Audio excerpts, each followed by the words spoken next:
TVC 16. Aqui você se vê.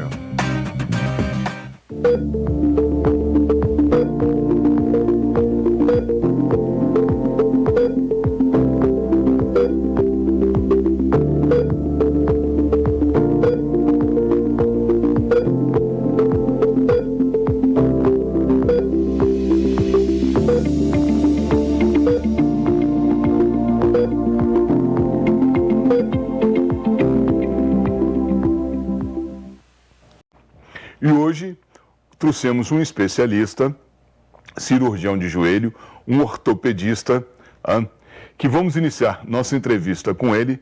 Chama-se Dr. Douglas Pavão. Logo em seguida, os nossos intervalos comerciais. Fiquem conosco, serão só 2 minutos e já voltamos.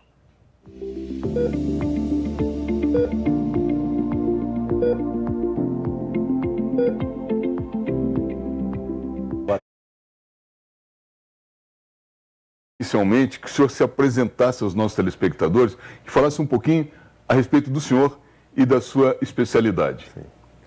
Bem, meu nome é Douglas Pavão, sou petropolitano, me formei em 2003, já tenho 16 para 17 anos de formado, fiz residência em ortopedia, 3 anos de especialização no Rio de Janeiro, depois fiz 1 ano de cirurgia do joelho, especialização no INTO, no Instituto Nacional de Traumatologia e Ortopedia, onde desde então faço parte do grupo de cirurgia do joelho. Me especializei também, fiz um mestrado em patologias do sistema músculo-esquelético, no INTO também, e hoje em dia eu faço um doutorado na USP de Ribeirão Preto sobre ciências em saúde e doenças do sistema locomotor.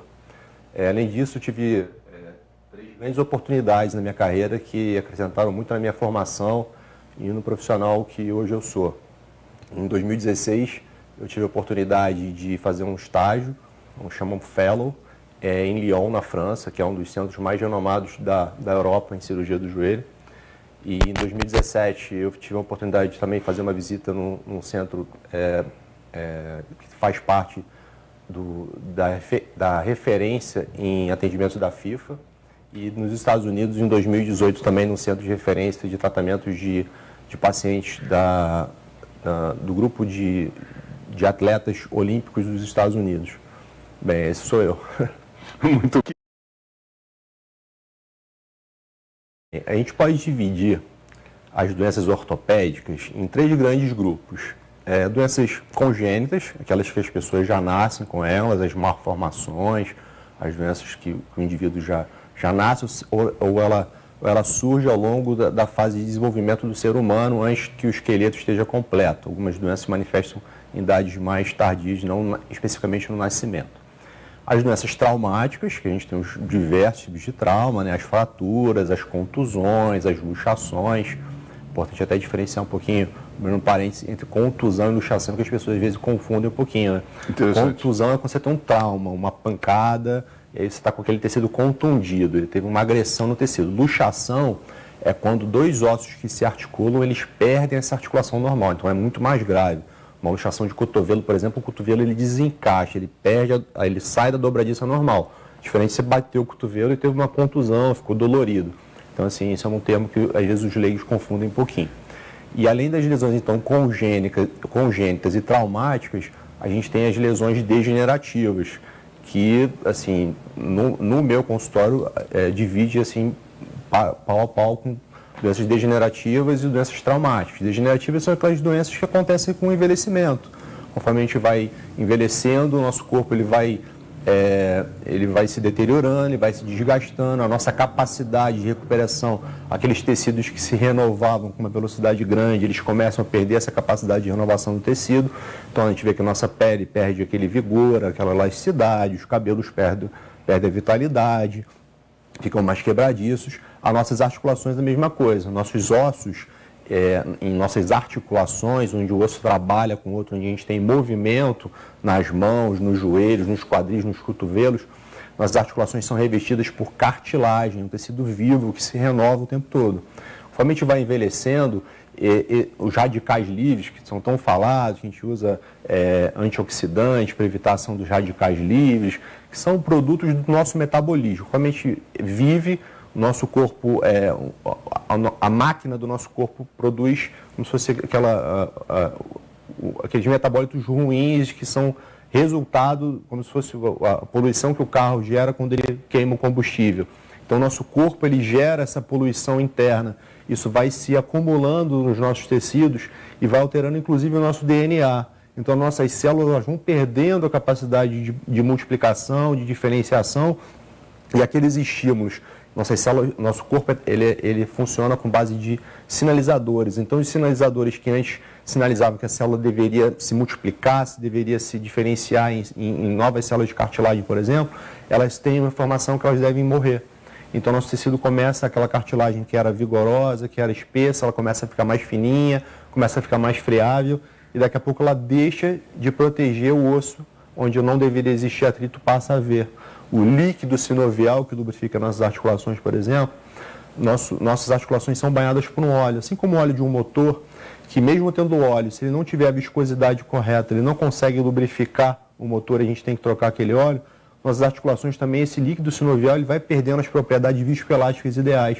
Então, nossa articulação começa a trabalhar com atrito anormal. Então, hoje em dia, a gente tem medicamentos que tentam estimular a síntese do nosso próprio corpo para renovar esse líquido. E, às vezes, a gente faz até uma suplementação com uma injeção articular, por exemplo, que é muito em moda também hoje em dia, do ácido hialurônico, que vem lubrificar nossas articulações. Então, a gente tem essas doenças degenerativas, doenças congênitas e doenças traumáticas, assim como os 3 principais grupos de patologia. Muito bem. Então, a gente tem que diferenciar assim, a função do cálcio nos nossos ossos e nas nossas articulações. Ele, com certeza, ele é vital para o metabolismo ósseo. Então, junto com a vitamina D, que também é muito importante, e a gente tem cada vez mais atentado a suplementar, fazer dosagem dos níveis no sangue, dos níveis tanto de cálcio quanto de vitamina D, porque eles agem em conjunto. Não adianta ter cálcio se a vitamina D não for ativada pelo sol, a gente pegar o sol, e essa vitamina D, aí sim, fazer com que o cálcio seja absorvido pelas células e possa ter realmente a função dele de dar aquela resistência à estrutura da matriz celular dos nossos ossos. Então, assim, o cálcio ele é bastante importante, sim, em relação aos ossos, para dar resistência, principalmente para as mulheres que, com as mudanças hormonais da menopausa, ela tem uma captação menor do cálcio, ela tem uma metabolização dessa entrada e saída do cálcio nos tecidos, ela tem um estímulo, como eu falei, esses estímulos enzimáticos, metabólicos que a gente tem no nosso corpo, a gente começa a ter estímulos que, ao invés de captar osso, para a gente captar cálcio e depositar ele nas articulações, ele começa a tirar esse cálcio dos ossos e usar ele em outras funções que o nosso corpo também precisa. Então, principalmente em mulheres, é importante sim a suplementação com cálcio. Agora, em relação às nossas articulações, o cálcio tem muito pouca utilidade. Assim como o osso, o osso ele tem como substrato o cálcio, as nossas articulações, a cartilagem, ela é rica no tecido chamado glucosaminoglicano, tecido não, numa substância chamada glucosaminoglicanos. E um desses principais glucosaminoglicanos é o hialuronato, que é o ácido hialurônico. Então, ele faz parte, junto com o colágeno, como uma das principais substâncias que dão estrutura à nossa cartilagem. Então, assim, o cálcio é muito importante para a suplementação em relação aos ossos, mas o colágeno e as substâncias que tenham glucosamina, que é desses glucosaminoglicanos, o ácido hialurônico, e as vitaminas antioxidantes, elas são bastante importantes para que a gente tenha uma longevidade maior das nossas articulações.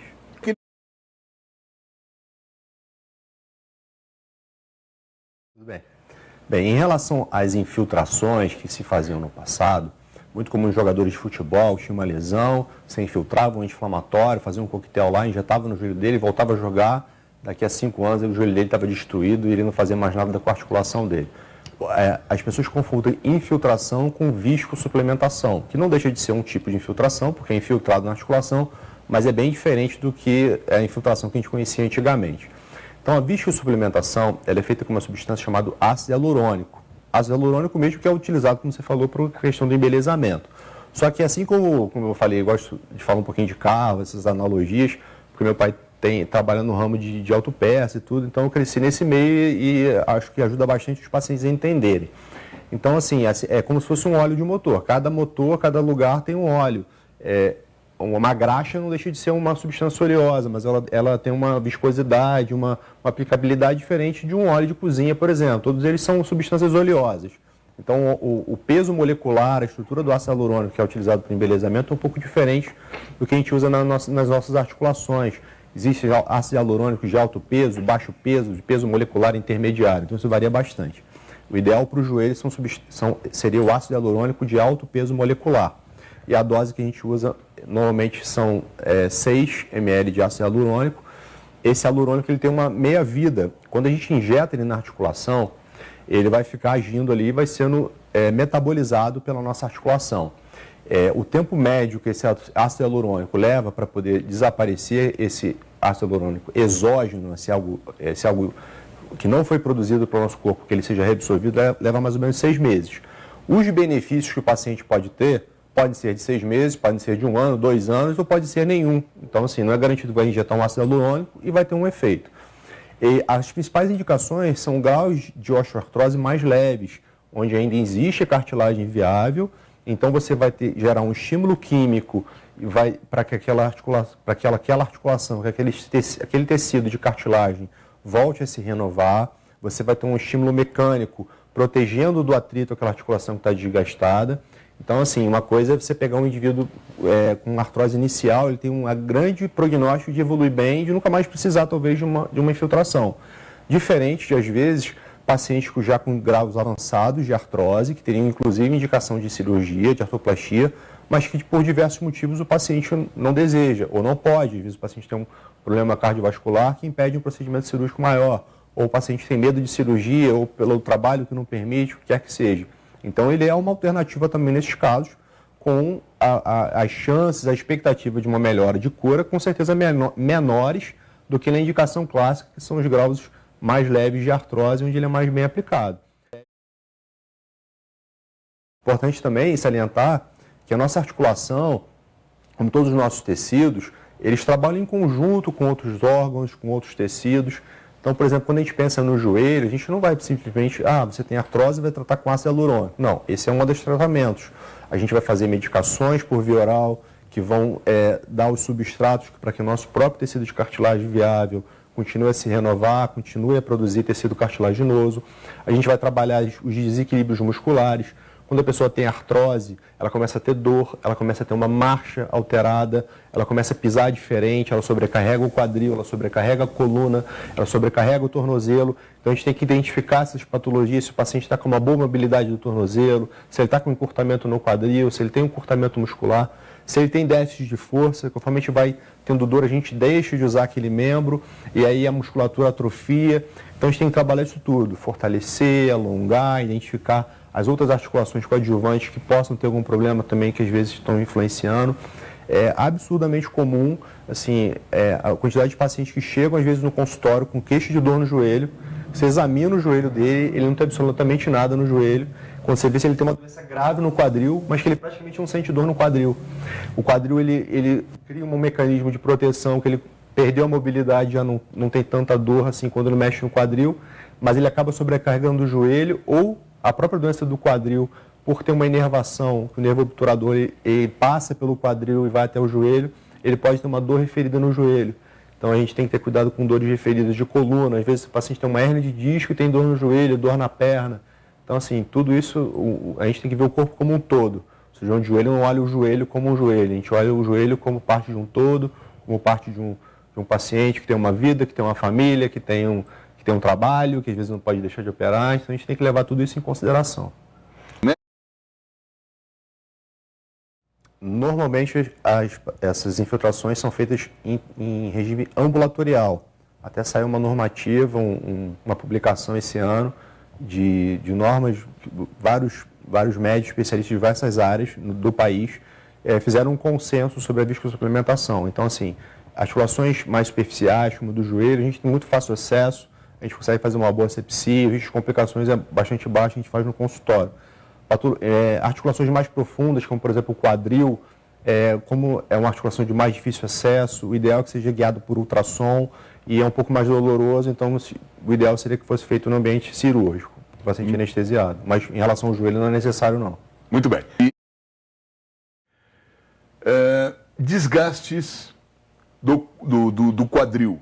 O que pode ser melhorado, o que pode ser feito, se o ácido hialurônico também é indicado para esses casos, o senhor já falou que sim no bloco anterior, nos fale um pouquinho a respeito das lesões de quadril.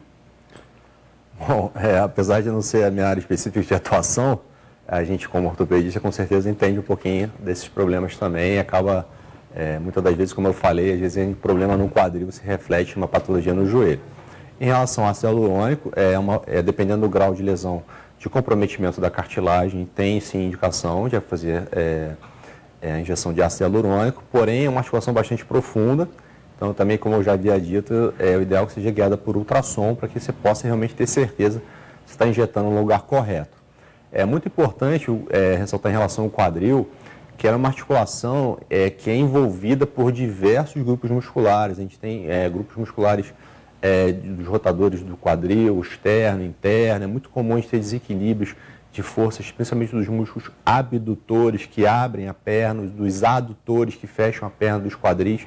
Então, às vezes, tendinite dos glúteos, tendinite dessa musculatura que se insere na face lateral do quadril, numa estrutura chamada grande trocânter, são uma região comum de dor. Então, às vezes, mesmo que a pessoa tenha um problema articular degenerativo, às vezes a causa de dor específica dela não é o problema degenerativo, às vezes é um problema inflamatório em alguma inserção de algum desses grupos musculares. Tem a pubalgia também, principalmente em atletas, inflamações da sínfise púbica, uma patologia de difícil tratamento.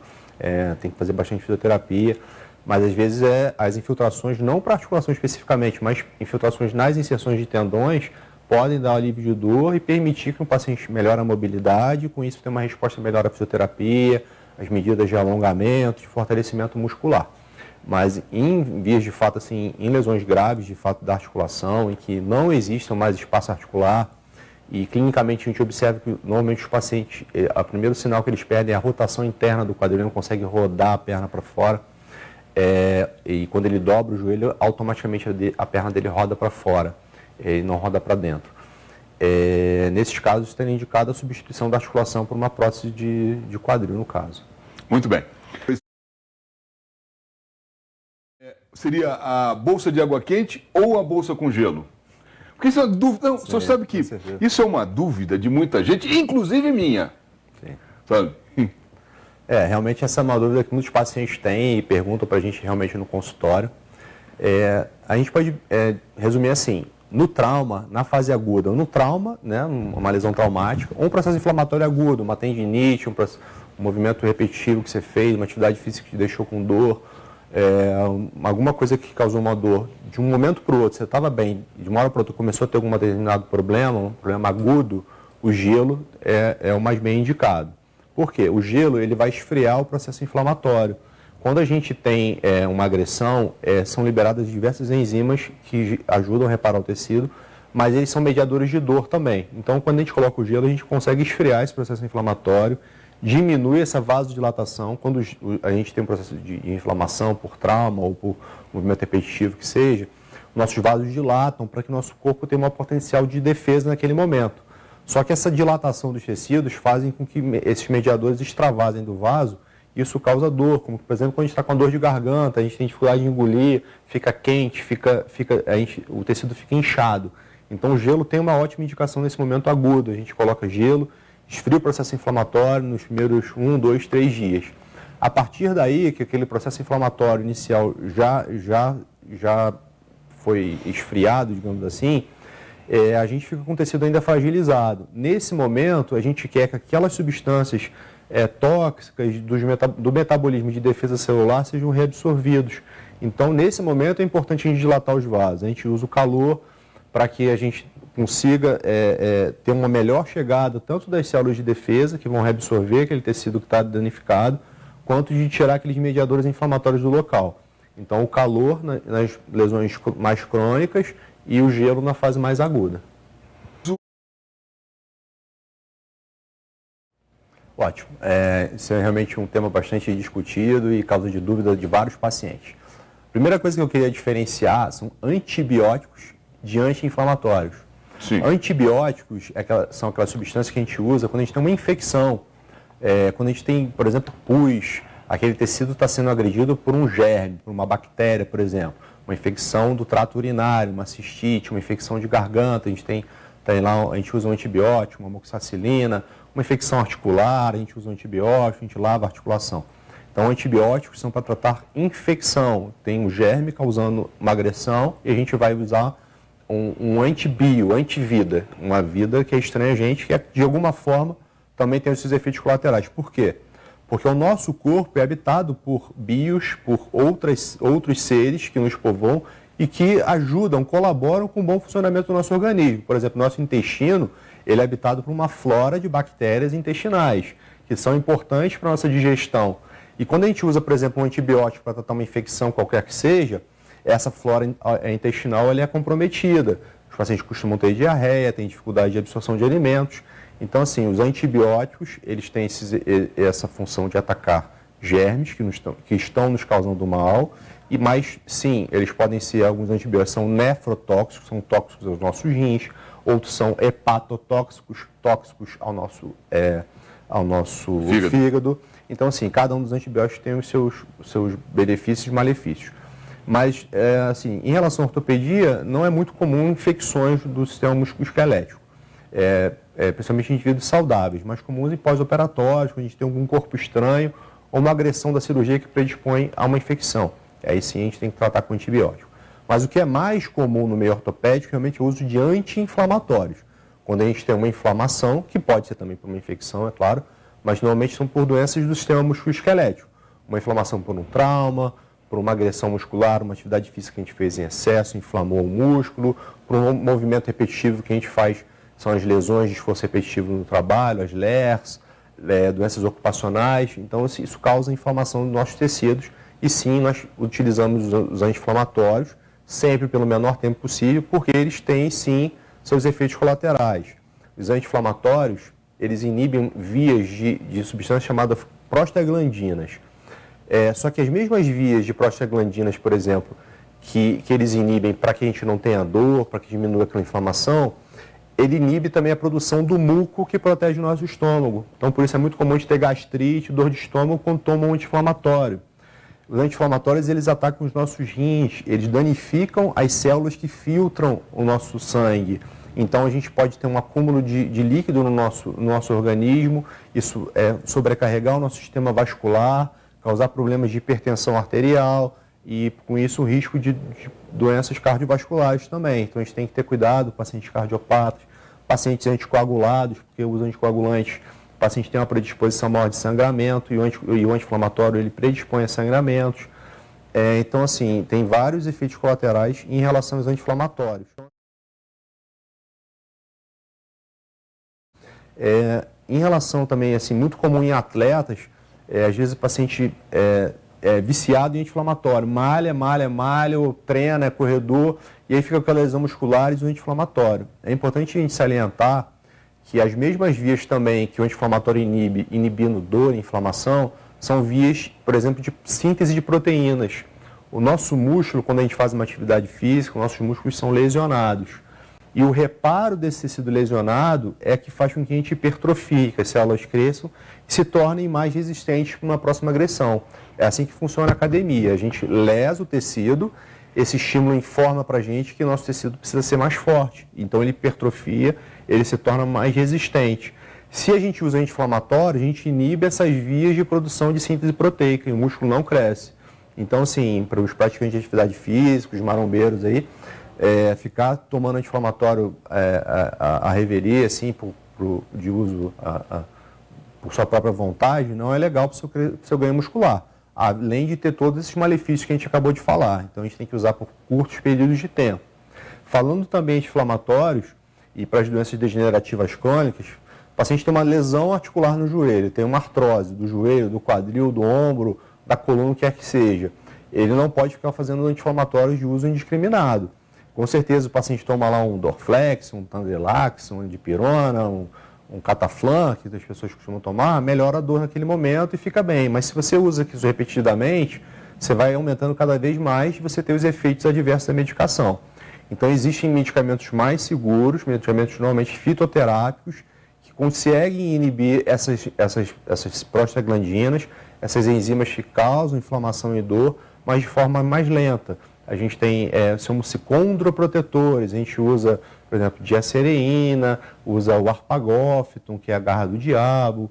A gente tem diversas medicações que conseguem atuar, glucosamina, medicações condroprotetoras que a gente pode fazer uso por maior tempo, com uma maior segurança, minimizando esses riscos de complicações do longo uso dos anti-inflamatórios.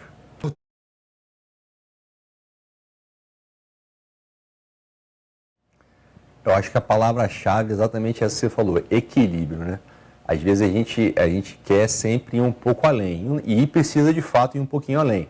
Se a gente, por exemplo, fazer uma atividade física, uma musculação, uma corrida ou uma arte marcial, o nosso corpo se habitua com aquele nível basal ali de atividade. Se você não vai um pouquinho além, você não gera um estímulo para poder estar fazendo com que as suas células tenham esse estímulo de crescimento, se tornarem mais fortes e resistentes. Então, o que eu aconselho por exemplo, nesse objetivo de busca de equilíbrio, é alternar treinos, por exemplo. O paciente que gosta de correr, um dia ela faz um treinamento que vai exigir a solicitação de fibras musculares de contração rápida, ela faz treinos de tiro, ela faz treinos de ganho de potência muscular, por exemplo.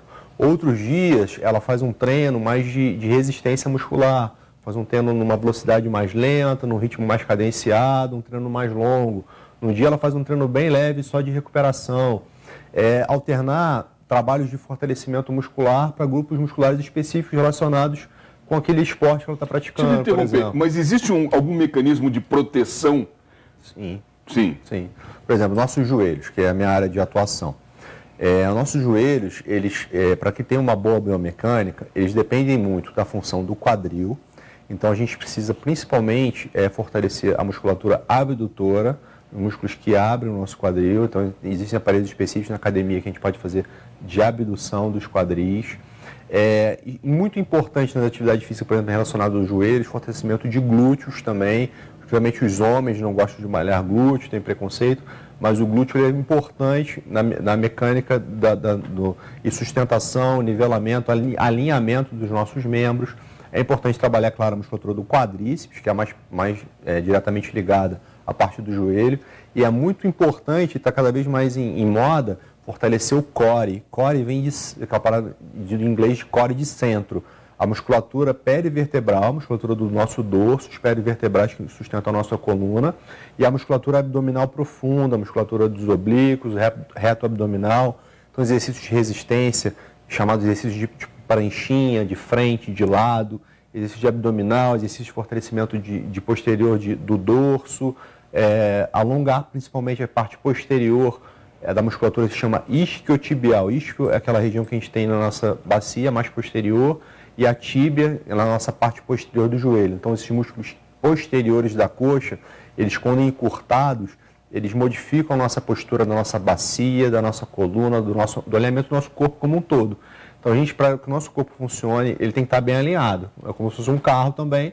Se ele estiver desalinhado, não só o pneu desgasta, todos os amortecedores, o freio, tudo vai funcionar de uma maneira diferente quando a gente tem um desalinhamento. Então, é muito importante a gente observar se o exercício está sendo feito com a postura correta, por exemplo, uma corrida, se ele mantém a postura, se ele faz a fase do balanço dos braços junto com as pernas de modo correto. E, muito importante, não insistir com dor. Você tem que ir sim um pouquinho além do seu limite para que gere sempre estímulos novos para o seu organismo. Mas é importante que você não insista na dor. Se você está com dor, você para um pouquinho, você foca um pouquinho no alongamento, faz exercícios de aquecimento muscular, só para manter a musculatura ativa, manter o tônus, mas dá uma segurada naquele teu treino que está te causando dor. Se você insiste na dor, a dor é como se fosse, por exemplo, uma campainha que está avisando para a gente que tem algo errado. Se você toma um anti-inflamatório, ou toma um analgésico, você desliga aquela campainha, mas não quer dizer que o problema não está mais lá. Então, a dor é uma sinalização, uma campainha, um sinal que o nosso corpo dá para a gente que tem alguma coisa errada. Então, você dá uma freada e vê se melhora. Se melhorou, tudo bem. Você volta aos pouquinhos e vai voltando ao seu treinamento. Senão, você procura a opinião do especialista. A ortopedia é dividida em especialistas em todas as áreas de atuação. Hoje em dia, assim, o conhecimento ele é difundido de uma maneira absurda com os meios de comunicação que a gente tem hoje. As publicações, cada dia, mudam o jeito de a gente ver as coisas e pensar. Então a gente tem especialistas em joelho, tem especialistas em pé e tornozelo, em ombro e cotovelo, em coluna, ortopedia pediátrica. Então cada problema que você tiver, você tem um especialista. E tem um especialista também em medicina do esporte, é claro.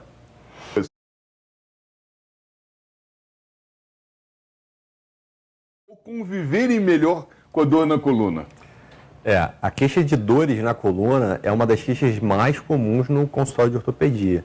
Acho assim como a gripe, acho que ninguém vai passar por essa vida sem ter um quadro de gripe, e acho que também ninguém vai passar sem ter um quadro de dor na coluna. Realmente a prevalência é altíssima. As dores na coluna, não só em idosos, todas as idades têm queixas de dor na lombar, e hoje em dia até as crianças têm tido queixas de dor na lombar, a gente pega no consultório. Elas normalmente são causas mecânicas. É claro que muitas das vezes o paciente tem alguma doença realmente de fato da coluna, uma malformação, por exemplo, uma deformidade que a gente chama em S, que é uma escoliose, ou uma cifose, que é aquela curva aumentada, como se fosse, o pessoal chamava antigamente de corcunda, né? Então tem doenças realmente da estrutura óssea da coluna, que precisam de atendimento especializado, de cirurgia em muitos dos casos. Mas a maior causa de dor na região da coluna, tanto de jovens quanto de indivíduos mais velhos, é de fato problemas mecânicos. São dores mecânicas, dores por sobrecargas, por alterações funcionais mesmo. O paciente não tem uma boa postura no dia a dia, no jeito de sentar, no jeito de dirigir. Às vezes de comer, a gente observa que a gente come inclinado para frente, né? Não volta, não repousa o garfo, não volta a postura. Dirigindo, às vezes fica na posição tensa e está dirigindo e está mexendo no celular, olhando para frente, olhando para baixo. Então aquela tensão que a gente gera na nossa coluna, às vezes o jeito de dormir, né? Tem gente que gosta de dormir de barriga para baixo, não é legal. Nossa coluna tem uma curvatura que, quando você fica de barriga para baixo, você está fazendo uma força totalmente contrária à curvatura natural da nossa coluna. Então, assim, o jeito de dormir, o ideal é dormir de lado, um travesseiro que não fica o pescoço nem muito para baixo, nem muito para cima, que fica alinhadinho com a sua coluna. Um travesseirinho no meio da perna também, no meio da coxa, para poder alinhar a sua bacia, para que você possa ficar retinho. Então, assim, essa seria a melhor posição para dormir. Então, cuidados na postura no dia a dia, no trabalho, a ergonomia, cada vez mais, assim, as empresas têm essa atenção, a altura do computador, a altura da mesa. Eu, por exemplo, tenho sofrido com dores na coluna, meu trabalho não tem muito o que fazer. Cirurgia, você fica às vezes 2 horas inclinado, fazendo uma cirurgia, dando ponto. Você sai com dor nas costas, independente da sua idade, você está indo além da capacidade de resistência mecânica que aquela estrutura tem. Nossa coluna, ela é sustentada, são aqueles ossinhos empilhadinhos, sustentada por uma série de músculos que tem que estar contraindo de modo uniforme. Se você ultrapassa aquele limite de contração, o seu músculo fadiga e aí ele vai gerar aquela absorção de carga que deveria estar sendo feita pela parte muscular, ela vai para todas as articulações, vai para os discos, vai para as articulações entre as apófises, entre os ossinhos lá da coluna, e aí você começa a ter dor. As principais causas de dor, então, são dor por irritação dos discos, das facetas articulares, dos próprios grupamentos musculares que circundam a coluna. E como a coluna é uma região super inervada, onde é a caixa de força do nosso corpo, né? Dali que sai toda a inervação, toda a fiação que leva os estímulos de sensação, de movimento e de dor para o nosso corpo. Então, se a gente tem um problema na coluna, ele pinça, às vezes ele irrita o nervo, e a gente tem dor não só na coluna, tem aquela dor que vai para o braço, aquela dor que vai para a perna, aquela dor que não passa com anti-inflamatório normal. E assim, uma coisa que é importante, quando você está com uma dor na coluna, pode ser sim doenças mais graves, mas de fato a maior parte das vezes é doenças mais leves. E mesmo nas doenças mais graves, que no caso a gente pensa assim, hérnia de disco, né? Estou com uma hérnia de disco. O que é isso? O disco que amortece o movimento entre as nossas vértebras, ele sai fora do lugar que ele devia estar. Hérnia é quando algo sai fora da posição que ele devia estar. Uma hérnia inguinal, aquele tecido do abdômen, vai para uma região inguinal, por exemplo, que não deveria estar. Então, o disco da coluna ele sai da região normal e muitas das vezes ele vai comprimir o canal vertebral, ele vai comprimir a saída de um nervo. Mas mesmo nessas lesões mais sérias, o nosso corpo ele tem uma capacidade de recuperação. A maior parte das hérnias regride a ponto de que o paciente fique assintomático nos primeiros 3 meses de tratamento. As indicações assim, de cirurgia, de abordagens mais agressivas em relação às dores de coluna, seriam até para passar para a população os sinais de alerta, seriam aquela dor intratável, que não melhora com analgésicos fortes, opioides, tramal, codeína, morfina. aquela dor que está associada com alterações neurológicas, principalmente perda de força. Perda de força é um sinal de gravidade. O paciente está com uma dor na coluna lombar e perdeu a força no membro inferior. Está com uma dor na cervical e perdeu a força no braço. Então, esse sim é um caso de indicação cirúrgica mais imediata e mais urgente. Mas a maior parte dos casos resolve com tratamento conservador. A gente tem fisioterapia, tem osteopatia, que é uma modalidade de fisioterapia mais diferenciada. Temos, em relação à prevenção, modalidade de RPG, Pilates também está bastante em moda, yoga ajuda bastante, trabalha bem a questão do alongamento, da resistência muscular. Então tem bastantes formas de a pessoa se prevenir e mesmo com um problema se tratar sem precisar de uma cirurgia ou de tomar um remédio. O que vem a ser o bico de papagaio na coluna e até que ponto ele efetivamente afeta a coluna ou não? Porque eu vejo pessoas conviverem anos e anos e anos com essa criação de papagaios na coluna. O bico de papagaio, na verdade, se chama osteófito. Toda vez que a gente tem um processo degenerativo, como eu falei antes, a cartilagem ela vai se deteriorando, ou no caso da coluna, os discos vão se deteriorando, a gente começa a ter um movimento anormal, um atrito, um desgaste normal naquele tecido, começa a existir um estímulo de calcificação ao redor de uma neoformação óssea. Um osso novo, um osso que não deveria existir, ele começa a se desenvolver, no caso da coluna, muito em região aos ligamentos interapofisários, que unem um ossinho no outro, digamos assim, para o leigo entender. Então isso vai formando realmente uns bicos. No joelho a gente tem isso também, a gente vê os osteófitos no joelho, o bico de papagaio. A gente vê isso no quadril, vê isso no ombro. Então esses osteófitos, esse bico de papagaio, existem em todas as articulações. Nas articulações de grande movimento, no quadril, no joelho, no ombro, eles já acabam gerando muita limitação, porque ele acaba gerando uma deformidade naquela engrenagem que deveria funcionar redondinha ali, isso não acontece mais. Na coluna que não tem tanta mobilidade, que a gente consegue compensar de outras formas, ele até acaba minimizando o problema de dor. Quando o disco começa a ter uma hipermobilidade, quando ele desidrata, começa a sair do lugar dele, esses osteófitos, de alguma forma, eles acabam fundindo um osso no outro. Então, você perde a mobilidade e aquele disco para de sair de onde ele devia estar e para de comprimir, por exemplo, outro tecido. Então, nesse caso, às vezes, o paciente, o evoluir do bico de papagaio, ele até protege a coluna de alguma forma. Por exemplo, a cirurgia que a gente faz quando a gente tem uma hérnia, além da gente tirar o disco, a gente funde aquele disco um com o outro. O bico de papagaio seria a fase inicial de uma fusão que o nosso próprio corpo faz para se defender. Então é isso. Por isso que muita gente consegue realmente conviver com os bicos de papagaio, porque de alguma forma ele é até benéfico assim, para os pacientes. As hérnias de disco são muito mais operadas em pacientes jovens, 30 aos 40 anos de idade, do que em pacientes com 60, 70 anos, por exemplo.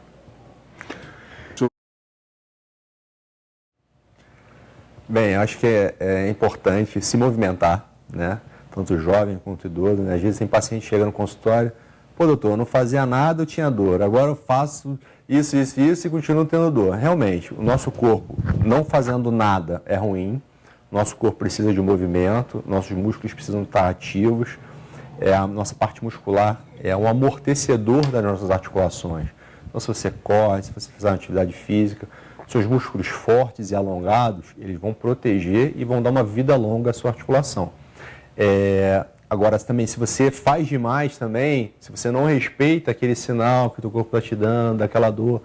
Tem gente que, eu já peguei pacientes, por exemplo, que gostam de correr, que fazem uma fratura na tíbia, chama fratura de estresse, não tem um trauma, tem tantos microtraumas de repetição por aquela corrida que gera uma fratura, mas aquela endorfina, aquele bem-estar que a corrida, por exemplo, causa a ela é tão grande que ela quer continuar correndo assim mesmo.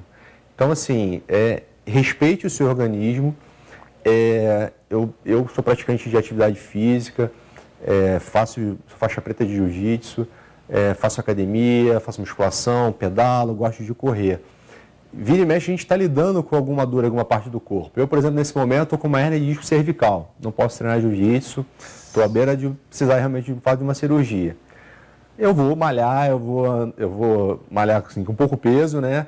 Eu estou correndo, estou tentando nadar, atividades para que a gente possa se manter ativo, que a gente possa ter essa endorfina. Quem faz atividade física sabe que isso é viciante realmente. Fazer atividade física faz bem para o nosso corpo, faz bem para a nossa mente, para o nosso espírito. Tudo flui melhor quando a gente tem esse hábito na nossa vida. A gente se alimenta melhor, a gente acorda mais bem disposto. Então, realmente, quem está com problema ortopédico, quem está com dor, parar de fazer uma atividade física que gosta é realmente ruim. Então, busque uma alternativa. Se você está com problema no joelho, vai nadar. Se você está com problema no ombro, vai correr. Tenta alternar nesse período que você está se recuperando para que você não perca seu condicionamento e procure realmente, de fato, o equilíbrio. Não precisa se matar para poder ser um competidor. Às vezes o paciente é um atleta de final de semana, mas quer ter um treinamento de profissional. Você tem que entender que um profissional ele tem um nutricionista por trás dele, ele tem um educador físico que está sempre alternando o estímulo de treino que ele tem um médico do lado dele. Então, assim, bacana ter uma atividade física legal, mas não queira ser um profissional se você de fato não é. Se você é legal, a gente está aqui para ajudar você a ter a melhor performance possível. Mas se você faz para ter um bem-estar, para ter uma saúde, respeite os avisos que o teu próprio corpo te dá, você vai ter uma vida saudável e vai ter uma vida feliz. Eu só queria, antes de finalizar, que o senhor deixasse seu telefone de contato ou seu endereço, onde é que as pessoas podem procurá-lo. Sim. Eu tenho um consultório na 16 de março, fica ao lado do Bob, no 3º andar, no edifício Pirâmide. A gente atende ali alguns planos, Golden, Amil, GEAP, assim, particular.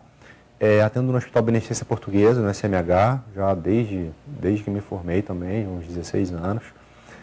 E atendo no Centro Médico Luiz Pasteur também, no centro da cidade, no Nel Saep. É isso.